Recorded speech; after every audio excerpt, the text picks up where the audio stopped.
Here we can see the next set of 9 boards in the modular board set, which has been featured with 2 other videos showing the first, let me see, the first 18 boards. So 18 plus this makes 27, and I erroneously said there were going to be 6 more boards after these, and that's not true. There are going to be 3 more boards here, which makes the total of 30 boards, comprising the total 20 feet by 6 feet wide table. This this section shows the beginning of the city of Arnhem, which will be laid out here, as well as the beginning of a river which bisects the last 2 rows of boards. I'm going to discuss these in the next video. I wanted to place them in here to give you the sense of how they integrate with these boards, but I wanted to, for time constraints, to keep these videos to YouTube's recommended length. I'm going to discuss, for the most of this part, the difficulties, challenges, and ultimate solutions with the hill, which you see here. So the first 6 of these boards feature several challenges, and they're all related to the fact that it is composed of one enormous hill that spans the full, almost the full 6-foot width and the full 4-foot, I should say the 6-foot length in this case, if we want to look at it this way, and the full 4 feet width provided by the 2 front row boards here. The hill is 4 inches in height. So let's see if I can get down to show you that. It says 4 inches in height, and is comprised of 2 entire sheets of 8 by 2 of 2-inch thick extruded polystyrene foam. Blech. So this is a tremendous amount of foam and required a significant amount of carving, not only to accommodate joints and slopes, but the most difficult challenges, which were the road and the railway. So taking a look at the road first, one of the challenges in getting the road onto the hill isn't so much, you know, the angles involved in terms of laying out the road. That's fairly straightforward. But the fact that because the hill reaches the very edge of the board here and the very edge of the board here, and that the hill requires a flat area very close to the side here to accommodate a very large building, as well as another very large building in this area here. One of the corners comes up right here and then comes across like that. There's very little room to wind the road back and forth serpentine style up the slope to make it easy for troops to ascend the grade. And that was my main concern, is that the grade of the slope might be too steep and to prevent miniatures from being placed on here, quite frankly having the miniatures just slide right backwards. I think I achieved a low enough grade that it should be playable for miniatures, particularly if they're based as groups in any of the vehicles. There are a couple spots where that did produce some sharp transitions and angles, particularly in this patch right here, as I had to make the corner and hop up a little bit to then get a little flatter smoothing transition to come up to the flat sections here. But overall, I think that it was a fairly decent compromise and will work well.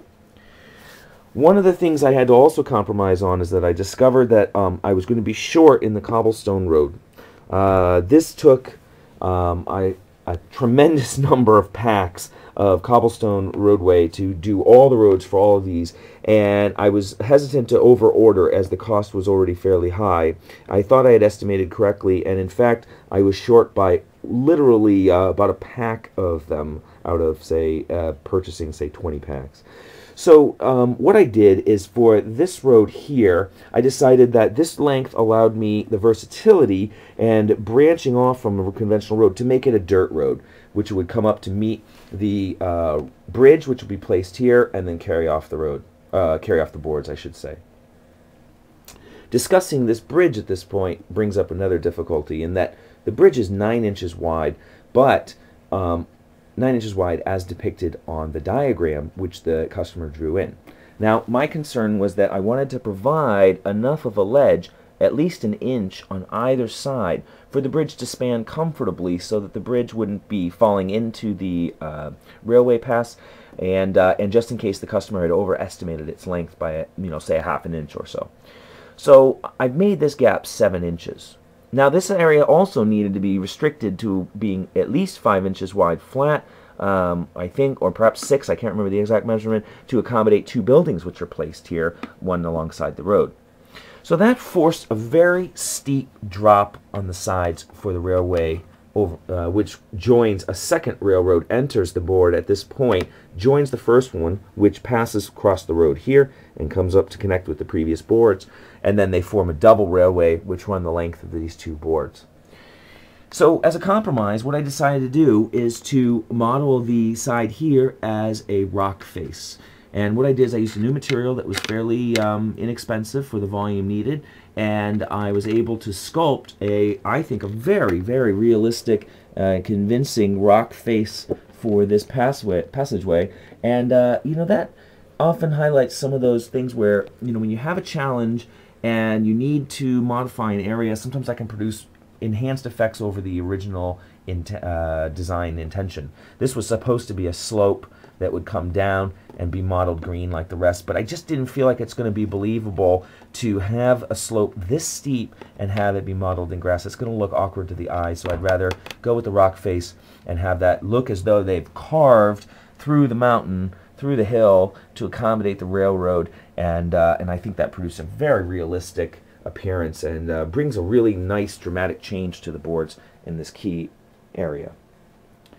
So, coming around to the other side here, just to give you that perspective, the railway comes. Here we have a much better scene than the previous ones, where where I was showing I had a little trouble with the height. This is a nice tight join for the railroad, and then the railroad's exit at the edge of the city here. Again, you can see I had to make some compromises. I had to trim this hill really short here to make room for the railroad to leave. I had to make a significantly steep break in the hill here to have it end at the edge of the board here, because the city actually ended up being extended several inches this way after the original proposal to make room for more buildings and a large bridge, which I'll talk about in the next video. So it really put some constraints on this side of the hill, and I really had to drop it off pretty quick to get it to fit and still provide enough of the flat space to accommodate the 3 buildings that are going to be on this side and the 3 or 4 buildings that are going to be on that side. And that also produced some constraints over here as well, which is to bring the hill down as fast as I can, as reasonably as I can, so that I can get it flat to the ground to allow for this road, which bypasses the hill and comes into the city in this corner. And actually this side came out really nice because I did have a little bit more space to work with. I basically built up this corner here, which is going to take a corner of a building, which is going to come across like this, and that gave me a little flexibility to have some terraces and to have some more gradual slopes, bringing the hill, whoops, there we go on the camera, bringing the hill down, which I think visually is going to work much, much better, and allow troops to, if there is a stability issue, troops can be moved up and placed on some of the flat areas so that there's some flexibility for gaming as well. And the next video will be the last for these board sets, and they will feature the city section, some discussions about the materials chosen for it, pros and cons, and a discussion of the river section and its current state.